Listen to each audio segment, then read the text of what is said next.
I'm Marcus Smith, and this is Constant Wonder. Every morning, we awake to a world marvelously alive. Where do we encounter awe and wonder in this world? In animals and plants, in deserts, on mountains, in forests, ocean and sky, in history, art and science, in human striving and human kindness. Join us as we quest for the awe and wonder of knowing we are part of something infinitely larger than ourselves. So many of the world's oldest stories begin with someone leaving home and stepping beyond the edge of the familiar. Maybe driven by a sense of longing, by curiosity, maybe it's just plain restlessness. Our guest today grew up surrounded by farms and fields of the American Midwest, and like a character hungry for a quest, he wanted nothing so much as to embark, to get out into the wide, wide world beyond his own small town. Kelsey Timmerman's travels have taken him around the globe. He has seen factory towns in Honduras, herded cattle with the Maasai on Kenya's grasslands, rubbed shoulders with mountain prophets in Colombia.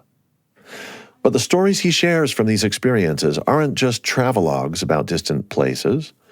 Kelsey's destinations way off the beaten path have inspired him to consider and reevaluate our own physical, spiritual, and cultural approaches to caring for our families, our neighbors, our homes, our land. For him, up-close observation of affairs abroad has grown into much more than just scratching an intellectual itch as a tourist. As time has gone by, he has become more and more persuaded that by experiencing places and people away from home, we can better understand best practices for our flourishing right here at home. Kelsey joins us from his back porch, nestled among birds and trees, to talk about how this travel has changed him. We're going to hear how working on his latest book, which is titled Regenerating Earth, Farmers Working with Nature to Feed Our Future, has shaped a vision for him, a vision of himself, his family, his local community in Indiana. In short, the home that he eventually returned to and where now apparently he is putting down deep roots. Yeah, I guess a bit of a hobbit, wanting to, a bit of a Bilbo Baggins syndrome a little bit, wanting to leave the flat fields of corn and soybeans, the monocultures in every sense of the word. I mean, where I grew up, everyone was basically white Christian farmers. And so I wanted to leave in the worst way. And I went to college in Ohio and I studied anthropology, which just was like story time about people, how they live throughout time and in present day. And geology, seeing all these beautiful places around the world my professor had been to. So I had gone to that same professor, my geology professor, and said, I just want to get out of here. Like, I'm going to book one-way tickets. And that's what I did. He helped kind of shape where I was going to go. And I thought I'd never look back. And getting out of there meant leaving the state of Indiana. Yeah, leaving. So I grew up right across the state line of in Ohio. And the big town where I live now is Muncie. It's not that big. It's where we went on dates and doctor's appointments. And yeah, so it meant leaving this area of monocultures to go and see how other people live and around the world and how they see the world differently than we do. And to some extent, I think that the lack of diversity I was exposed to made me even more hungry and curious about how other people live. Now, you've used the word monoculture twice, which I think is very interesting to me because that term, when I hear it, I'm thinking about agriculture and just the single crop kind of use of land. But I think I hear you using it more talking about the culture as well, the human culture. Yeah, I think when I say it with italicized italics in my voice, I'm kind of meaning both, right? Because it is primarily corn and soybeans here. You know, some great people that I love a lot, and I'm thankful to live near now. But yeah, there's not much diversity of where I grew up. So you've clued us in that you grew up in a small town. This was on the Ohio side of the border with Indiana. And you went to college, studied anthropology. One of your geology professors became kind of a pivotal mentor for you, helped you pick your first one-way ticket out of town. And ever since you, Bilbo Baggins, left the Shire, well, I can't even count the countries, something like 60 countries that you have written about having been to.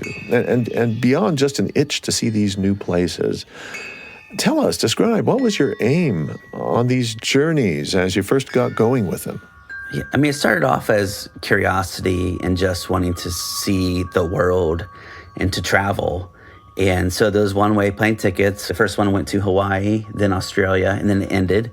And then I ended up going to Asia and then beyond. And I had some experiences that I wanted to share, like they were almost unbelievable experiences. And not just share, I wanted to process. So I was just emailing people about my experiences.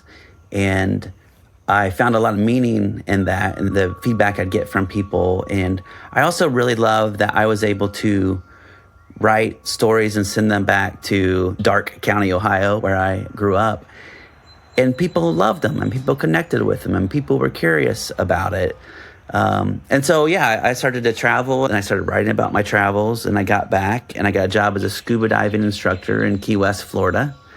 And at night or my days off, which weren't very many, I would write stories and I pitched them to a local weekly newspaper and they ran a travel column. I got paid nothing for it. But it's kind of really how I learned to write. At first it was like I was writing about me off in the world having adventures. And I, went to New Zealand and hitchhiked and other places in Eastern Europe for a while, and still writing about these stories. And then I thought, I was so amazed by every place. Every place was so vastly different from where I lived and grew up that I knew I could go anywhere in the world and meet people I found interesting or have adventures. So I had this t-shirt that said, "Come with me to my tropical paradise." And so I thought, I'll just go wherever this t-shirt was made. And so it was made in Honduras, and I went to Honduras, and I went to the Mosquito Coast, deep into the jungle, to have adventures, and then I went scuba diving, and then I thought I should at least go to the factory where the shirt was made. And I showed up at the factory. I was like maybe 25 at the time, and I waited inside the factory for the workers to be let out. And then I meet a guy who's also 25, that he stops and talks to me. Everyone else is just kind of walking by me because why would they stop? But he stopped, and his name was Amilcar. And I hadn't thought it through. Like, what was I going to say to this guy? Hey, the shirt was made here, and now I'm here. Isn't it kind of cool? So I didn't learn much about him at that moment. And then it kind of ate at me. Then I started to ask deeper, bigger questions, and it kind of changed the purpose of my travels. We're so disconnected from one another. And then I think when I was talking with him, it was the first time I'd ever really looked at my own privilege and opportunity of my own life. And so that really changed things. During this time of your life where you're just launching out on a career, clearly you've got the skills and the chops to talk and to be a writer, and you're going to share about the world with people back home. What did you see yourself as? Because you weren't just saying to people, I'm a scuba instructor. Were you saying I'm a journalist? Were you saying I'm a writer? What did you want to be? Yeah, that's a good question. When I was working as a scuba instructor, I'm not sure I would tell people that I wrote. I think the quarter-life crisis is real. I saw one of my friends, one of the people I graduated high school with, and I bumped into him when I was back home, and he said, "So I hear you're a beach bum now." I'm like, oh, okay. And so I think how I was perceived was different than how I felt. And I was working towards something that I wanted to write. I really wanted a travel column at first, and I pitched it to every single newspaper in the United States pretty much, and got into 4 small newspapers, all because I had personal connections. But as far as your aims and ambitions and hopes and dreams for a life, you were unattached, not married at the time, no family connections to worry about at that point? I wouldn't tell people I was a writer then because I felt like maybe I hadn't earned that title enough, even though there were things in local papers that they could read. And that's what I was focused in on, was writing. I just really loved to do it. And I knew if I could get paid to do it, I would get to do it more. I just really started to follow my curiosity more so. And I was really serious about the work I was doing. Once I met the guy outside the factory in Honduras, I got home and I laid out the trip that would become my first book, Where Am I Wearing? That's a strange title. I have to just say, Where Am I Wearing is the title, because... Like where, as in what location, am I wearing, as in what clothes am I wearing? Yeah. And then I went to Bangladesh because my underwear were made there, which is, people ask you, why are you here? Like, do I tell them? Cambodia for my blue jeans. China flip-flops were made in China. That ended up becoming a journey that ended up becoming a book. I've written 3 books of kind of this global nature since then. Having gotten to know you, Kelsey, it seems to me that in your travels and in your wanderlust to get out into the world and in your curiosity, you started to develop a profound concern for the state of affairs in the world and living things, nature, ecosystems, sustainability, the whole mix. Was that sort of a gradual evolution just by encountering and traveling and observing? I think it was somewhat gradual. I think I always had a sense of fairness and right and wrong. But I think I kind of had more of a global conscience because of the things that I was seeing. And I think travel increases caring. And so you hear about a place on the news, a factory collapses in Bangladesh. It was right near an amusement park. I went with a bunch of people who work in the garment industry, including like kids. And you care a lot more. It hits home a lot more when you think about every single day how our lives are connected to people and places through what we wear and what we eat and the computers that we use to talk on and write books on. Then you have to accept that we're connected in this way. And then once you have this awareness, what responsibility do we have? So then I was wrestling with this, okay, I see these issues in the world. I feel the weight of some of these stories and responsibility. And then how do you live your life in a way that's not just apathetic and ignoring these other things?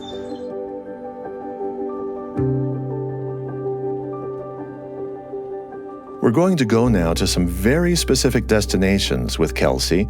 First, to an isolated mountain range in Colombia in South America. It's called the Sierra Nevada de Santa Marta, and it's home to a group of indigenous people called the Arhuaco.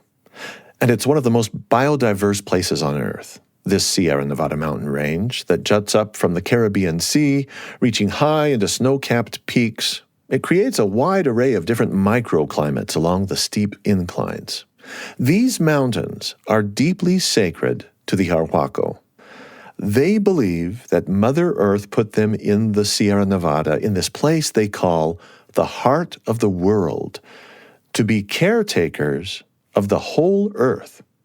The Arhuaco are guided in their communities by spiritual leaders called mamos. A young man doesn't choose to become a mamo, and it's not exactly a birthright either.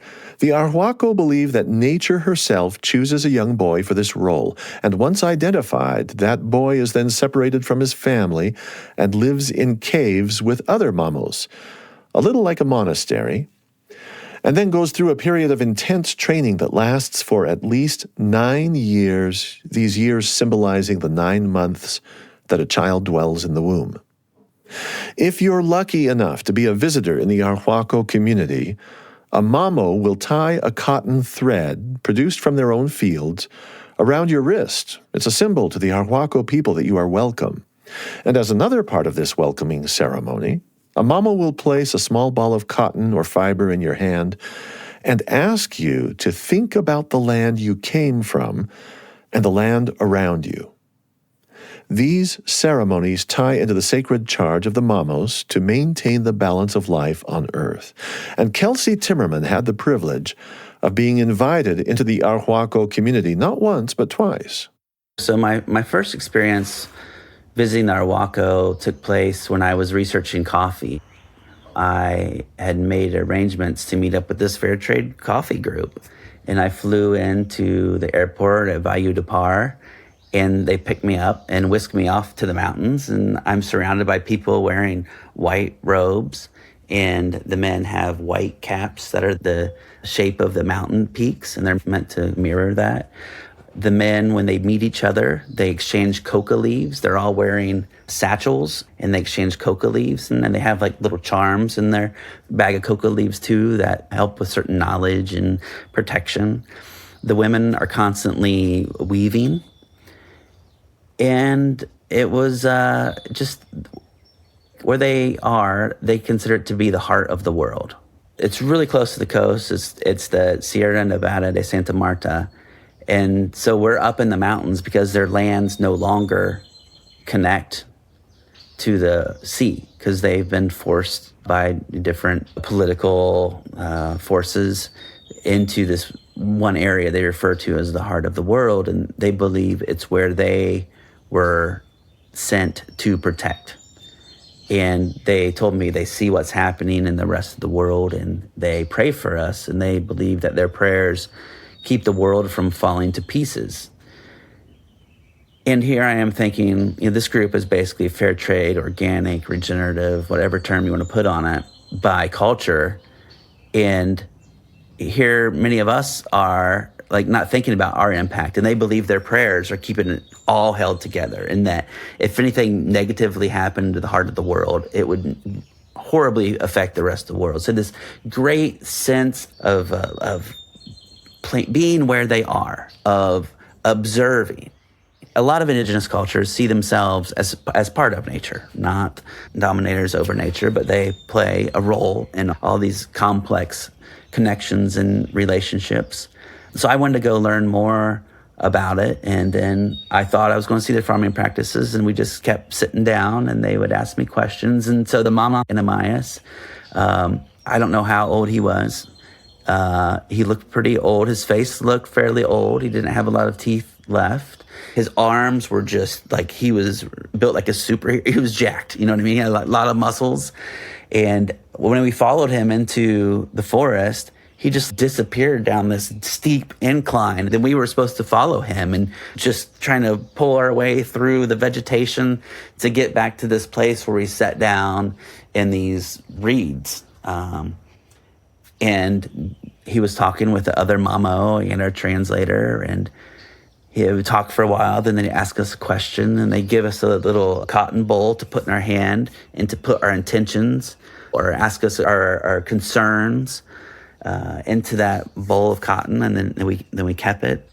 And meanwhile, I was just getting eaten alive by insects. My wrists were actively swelling up. To get permission to even be back there, we had several other kind of similar meetings, and they tied on these white bracelets, and that was kind of our visa to get back to the Ananias, who was a higher up mamo.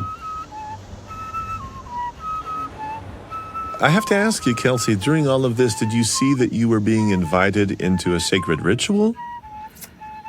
I think that it was more of showing us just stop and think. That's one of the lessons that from the Arhuaco that I got. But if you want to belong to a place, you just need to be there. You need to see it. And you need to think about all that you brought into this place as a person, all the emotional baggage or whatever that you brought into this place. And they directly told us to think about this. And we're supposed to kind of mentally put it into the ball of cotton. And then we were done. We could hear a stream somewhere. And so they told us to get up and throw that cotton into the stream, and it would ultimately run to the ocean. And so that was a really beautiful thing. And then we sat in the stream and observed my buddy Cliff, and the water was cool, and I was finally not getting eaten alive by insects. A couple of things that they told me that really stuck was I talked about where I came from and about the monocultures. And they told me every place has the magic. And so there was this idea that for me to go off and explore and to see nature and to have adventures, I had to go somewhere else. They asked me a question. As we were standing in the stream, they said, why are churches sacred and rivers not? And I thought that was really powerful too, because I can think the most spiritual experiences I have had have often been in nature. And so they're just inviting us to be a part of where we are and to observe where we are and not look at nature as something to be controlled and killed with chemicals and machetes, but to live with. What happened to your little cotton ball? I don't know. I think it probably made it down to the ocean, hopefully. Over time, it would have. They recently just got control over land that's on the coast now, too. And I know that was really important to them because they saw themselves as living in the mountains, but then also next to the sea. And they would often use like little seashells as in a similar intent where you would use to kind of focus your meditation or thoughts on. You know, I'm a skeptic. And so because of that, if somebody comes with a practice or a spiritual ritual and says, you can participate, here's your cotton ball, take this, take your thoughts and your everything you want to and put it down in, I see myself maybe going through the motions, but not really getting into it. And so I'm wondering if you really got into it. Yeah, that's one of the things, like I'm no anthropologist. I just have a bachelor's degree in anthropology. But anthropology taught me a few things that I found have been really important. One is that this concept of cultural relativism, as if our culture is the right way, right? Our culture's correct, your culture's wrong. But then you take a step back and realize that this is what these people have been doing in this place probably for thousands of years. Who am I to judge? I think anthropology taught me empathy, to try to see from other people's point of view.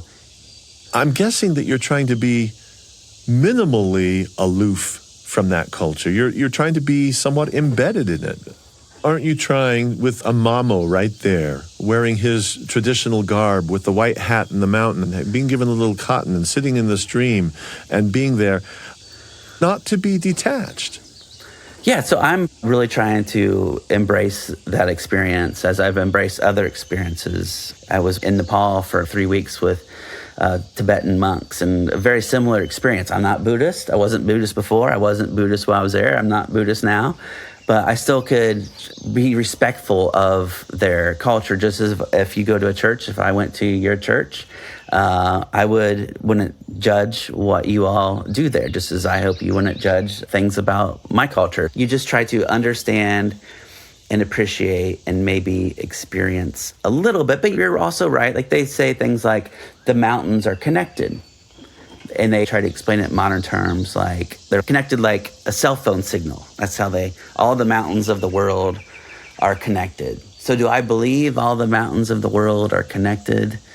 I mean, they're all based on global tectonic plates and the forces of wind and erosion. I'm sure that what is in the mind of the Arhuaco and the Mamo when they are doing this practice are probably much different than my own. But it still can be useful to have that time to reflect, regardless if I believe the mountains are connected and granted us permission to be there or not. Well, I have to ask one last thing, and then we're going to leave Colombia and go someplace else. But I love hearing the birds in your yard. Oh. It's just a delight to hear them. And all the birds are connected like cell phones to other birds across the planet. I believe it. Why not? Yeah. So I have to ask you, if when you come home from Colombia, having spent time there, and you're doing observation, but what did you glean? How were you changed by that experience? What did you actually take home with you and say, I'm hanging on to that as a truth? Travel should change you in some way. And I've been doing this for years. And I think I always come back a little bit different in some way.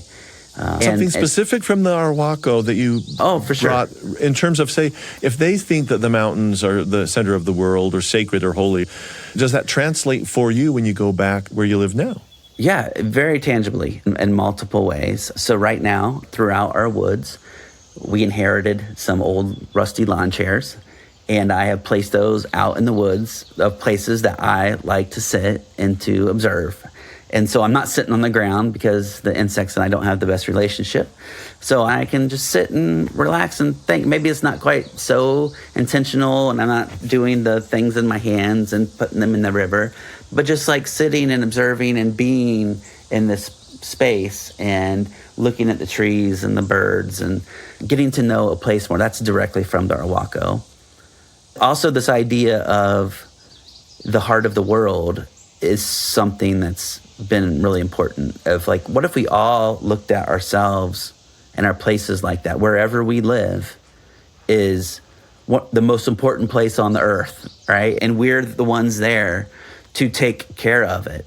So that's how I've kind of started to view the 20 acres that we live on. And also it's led to different activism, fighting for the Mississinawa River when a hog CAFO was going to be built next to it. So in many ways, the experiences specifically of the Arhuaco have changed me and made me see, like, no, okay, I'm the steward and caretaker of this place for now.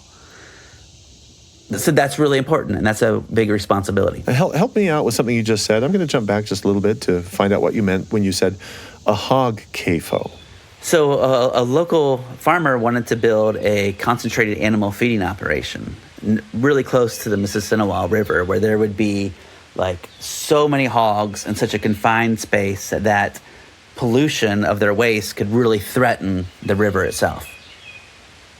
You say you have a 20-acre tract of land there, and that could be your heart of the world. If I just have a small suburban backyard, can that be my heart of the world?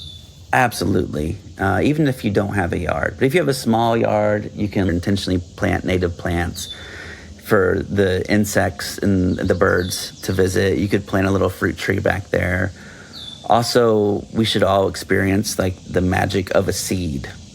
If you've never planted something, plant something. Plant a sunflower. Like, you plant a tiny little thing that was rolling in your palm of your hand, and you plant it, and then like a few weeks, couple months later, it's 10, 12 foot tall and has 1,000 other seeds. The abundance of nature is just awe-inspiring. And these are all things that you can do in your backyard.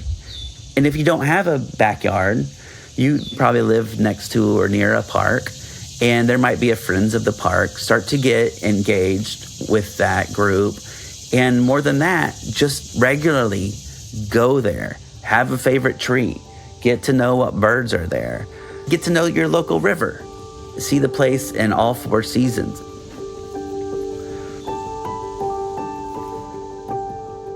We're in conversation with Kelsey Timmerman. He's author of Regenerating Earth, Farmers Working with Nature to Feed Our Future. His far-flung journeys have been guided by a deep and steady curiosity about how we can live in closer kinship with the land and the nature that surrounds us. He'll have a lot more to share with us in just a moment here on Constant Wonder from BYU Radio. Embark on a whimsical journey with The Appleseed and host Sam Payne. It's one of many shows from the BYU Radio family of podcasts. Wrap yourself in captivating stories, expertly woven by talented storytellers. You'll hear live studio audiences taking immense delight in a broad tapestry of tales, some humorous, others poignantly reflective. The Appleseed is always a family-friendly experience. It sparks imagination creative enough to make fiction feel like fact and bring real-life events back to life. The Appleseed. Listen wherever you get your podcasts. We now return to Constant Wonder. Kelsey Timmerman has wandered the world to see what's out there naturally, but also in large measure to better understand home.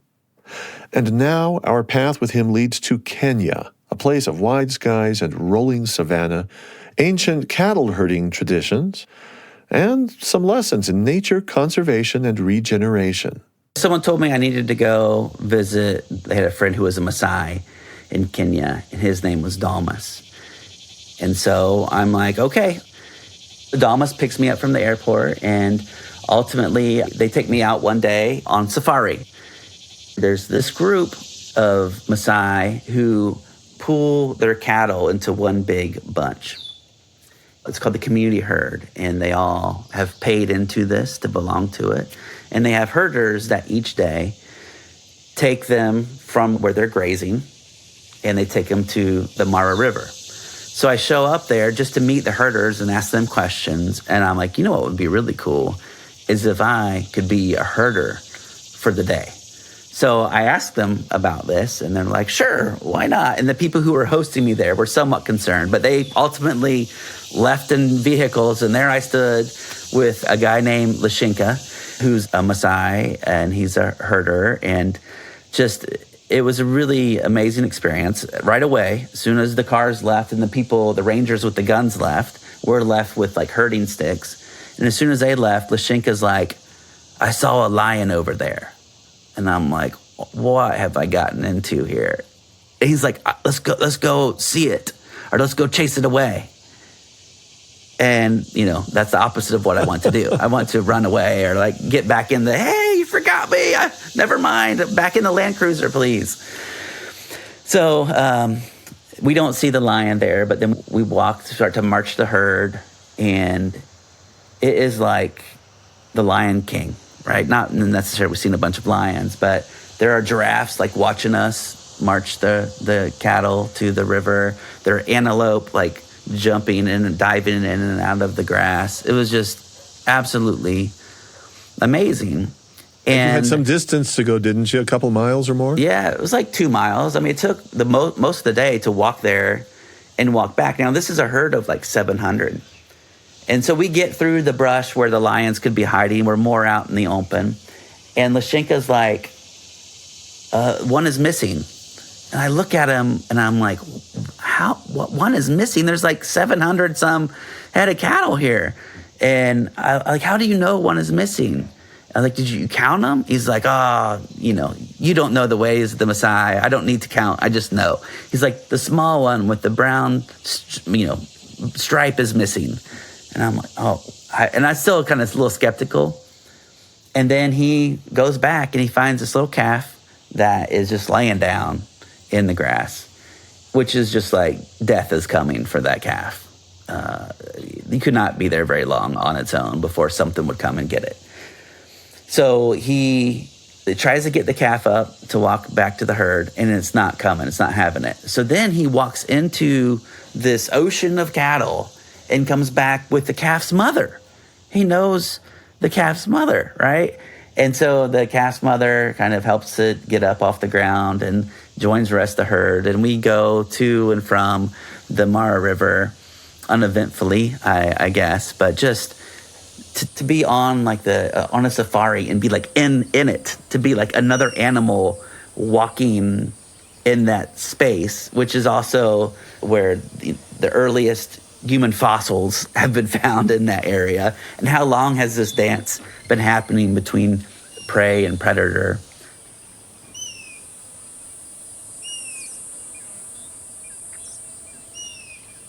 The space where we were was the Inokishu Conservancy. And it had been corn. Everywhere I went, whether it's Hawaii or the Amazon, I just kept finding myself surrounded by corn, as if the powers that control agriculture in the world just want the whole world to be corn. The family that owned that area was having trouble making it anymore as the commodity prices fall and the costs of fertilizer and pesticides have gone up. So the son, Tarquin, went to the family and said, what if we did a conservancy here where we get other neighbors to pool together and I've heard of this concept of holistic management, where we graze these cattle around and it can help the land regenerate. So they have done that in this area that was not too long ago. Corn, that was a big circle because there was a pivot agriculture where there's the waters in the middle and irrigates and it just goes in a circle. And it was heavily farmed to death. And now it is grasslands and animals are coming back and they can have more tourism now because there are more animals. And it also allows the Maasai to practice their culture more in a way that just living next to corn could not. So they've seen creeks that had run dry come back because if you're using cattle in this way, which is kind of a very natural way because there used to be predators and herding animals would come together. They would herd and animals pee and poop and they'd step on it. And that's all like great stuff for the biology of the soil. And then they would move on because they didn't want to eat where they just were. And they would move on to fresh grass and they would stay bunched because the predators would pick off anyone on the edges.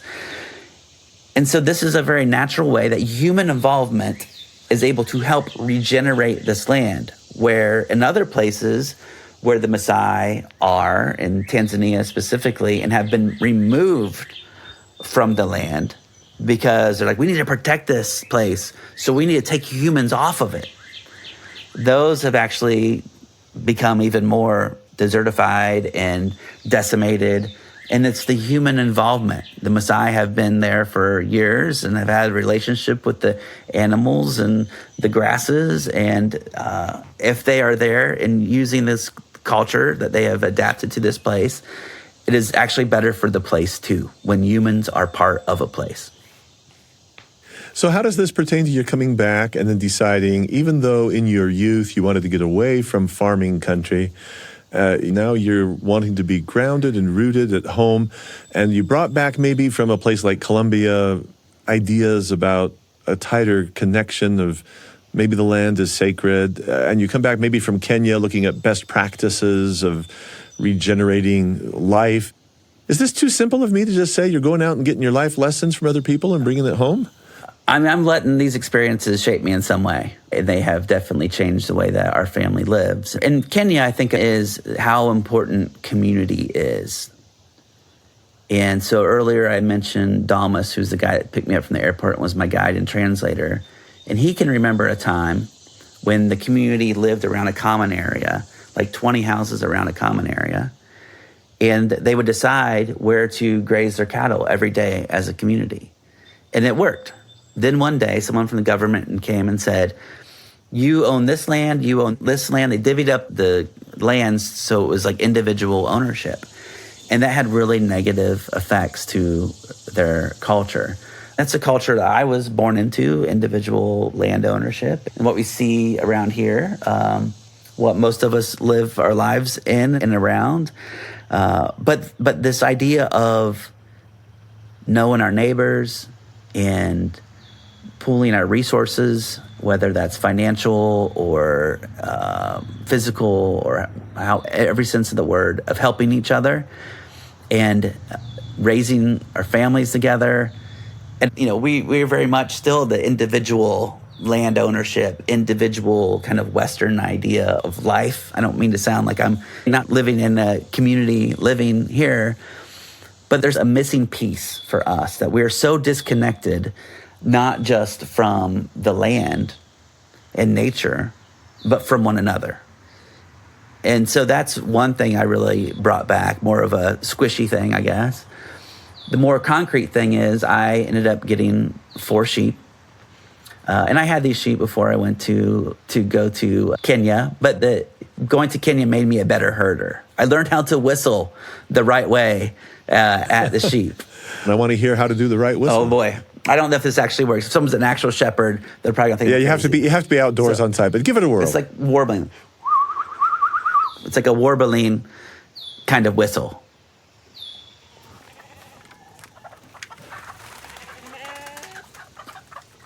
So you got the chickens, you got the sheep.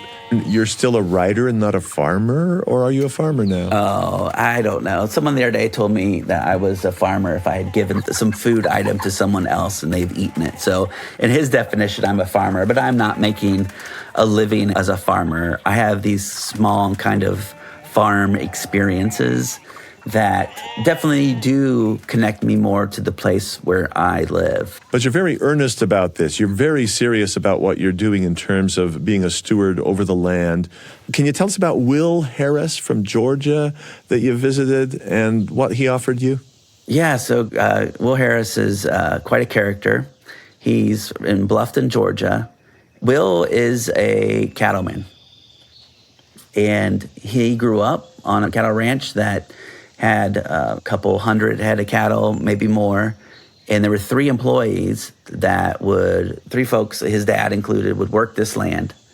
There's thousands of acres, the pastures that the cattle would graze on. And it was an industrial system then.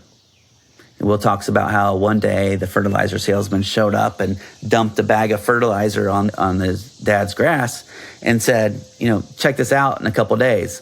Well, boy howdy, the grass was greener, it was bigger. That is money to a rancher.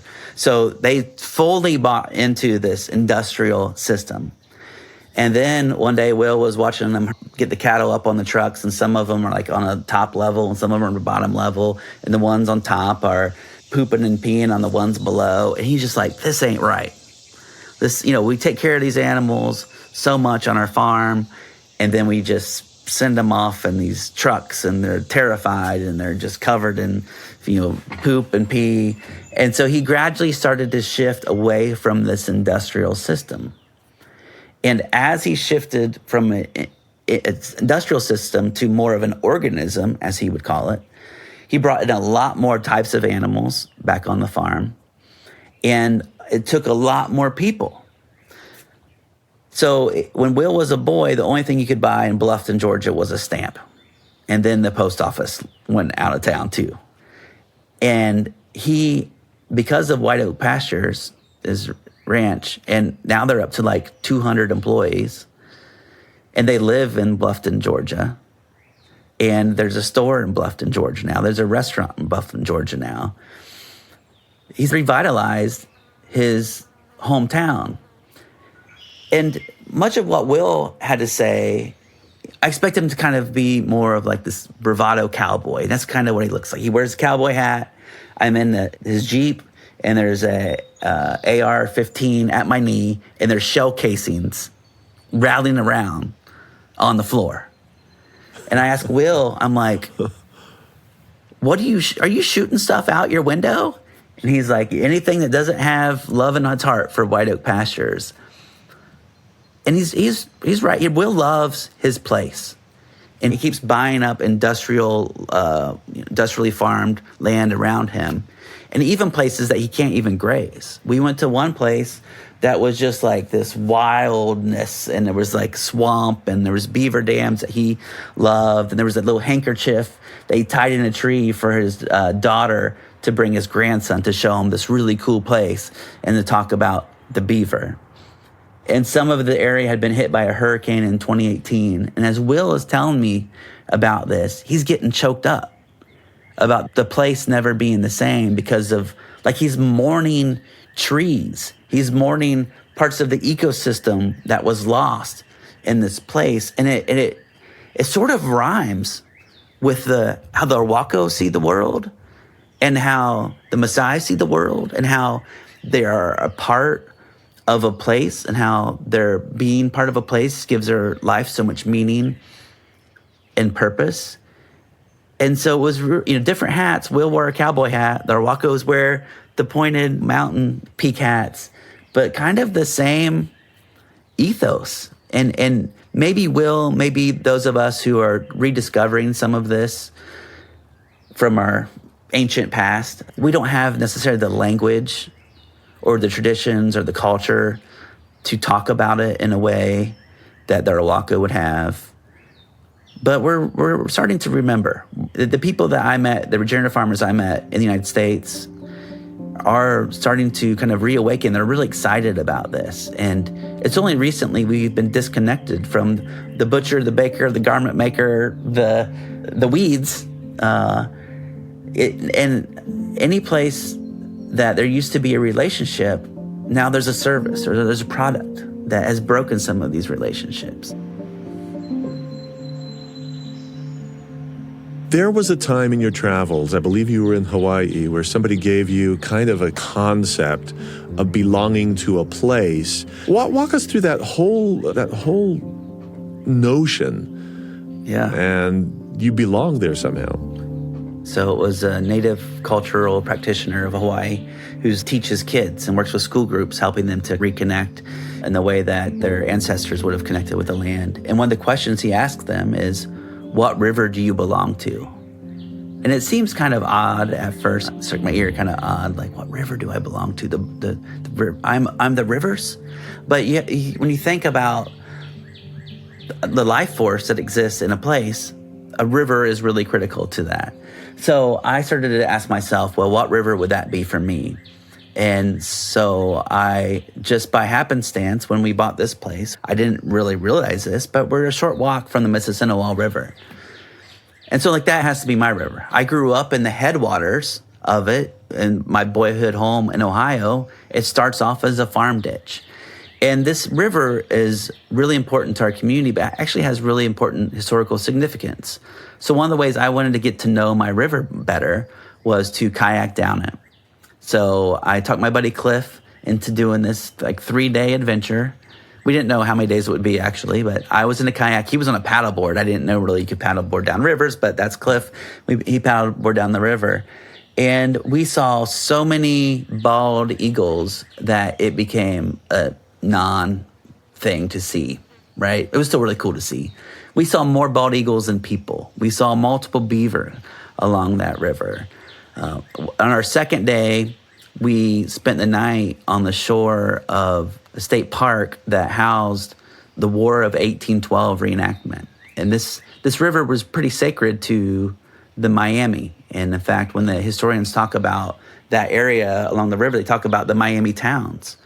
And so in the War of 1812 got them pushed off that land ultimately. Settlers moved in, including, my ancestors. And so we ended that trip at the Seven Pillars, a place that was sacred to the Miami, where these limestone cave formations, which is not really common in our part of Indiana. There's like these pillars. There's like 4 together, and there's like a little bit downstream, there's like 3 more.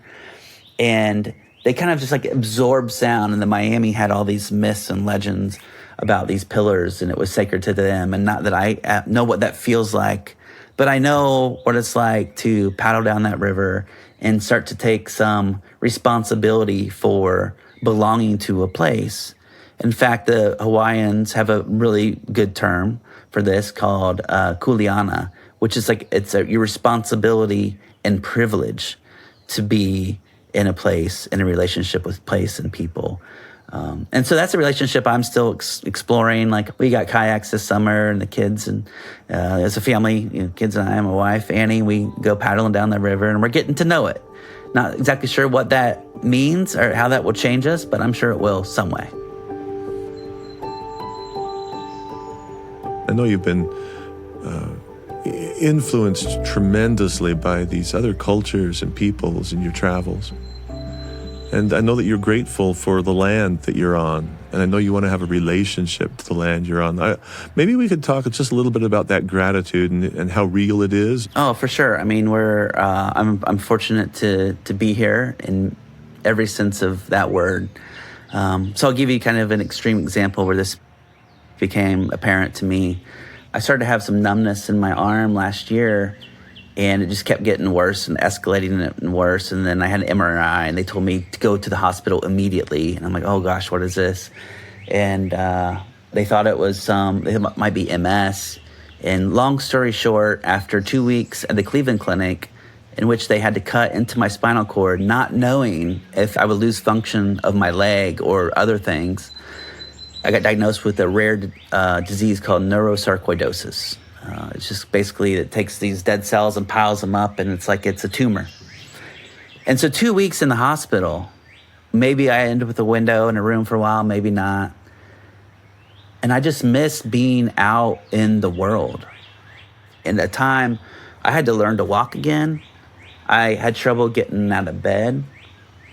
And I remember when we finally got permission from the nurse, my dad wheeled me outside to like the rooftop garden, not even a garden, I don't know, rooftop. You could look out and see Cleveland, and you could see Lake Erie. And just to feel the sun again was just like life-giving. And then I came home, and I was using a walker. I couldn't walk all the places that I would normally go. But feeling that grass on my feet and seeing the birds, like I truly missed where I live, a place that I never imagined. When I was in my 20s, I never imagined I would live in the Midwest. But now I can see the diversity that exists here in the plants and then the animals. And I can feel a bit more of a connection with those things. And I would just sit outside when I couldn't hardly do anything. I was in horrible pain. But I was just so grateful, because at one point in time they thought it was cancer, and primary spinal cancer would have been, really quick. I would have been gone. So I thought I might not get to experience much of these things much longer. And so, yeah, it definitely, and I'm just looking around at the trees right now and stuff as I'm talking, like it was so good to be back here at where we live in Indiana, and just to reconnect with where I live as I continue to grow roots. I don't think I'll ever move from where we are now, because it's just, I've become more and more a part of this place all the time, and just, lucky to be here.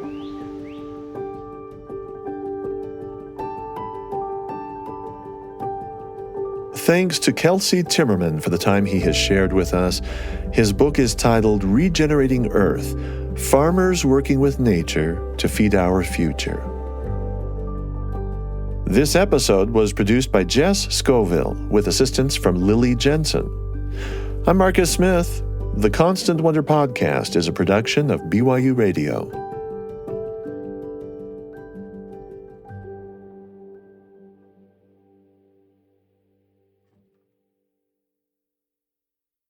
I want to shine a spotlight on another incredible show from the BYU Radio family of podcasts. It's called Top of Mind, and it resonates in a big way with those who want to engage with the important, tough issues facing our communities, but who are dismayed by polarizing and divisive approaches to these issues. Each week, Top of Mind tackles one tough topic. Award-winning host Julie Rose talks with guests about complex, challenging perspectives, and the Top of Mind experience doesn't aim at persuading you to change your mind. Instead, it opens a door for empathy and clarity in the interest of becoming better citizens and kinder neighbors. Listen to Top of Mind wherever you get your podcasts.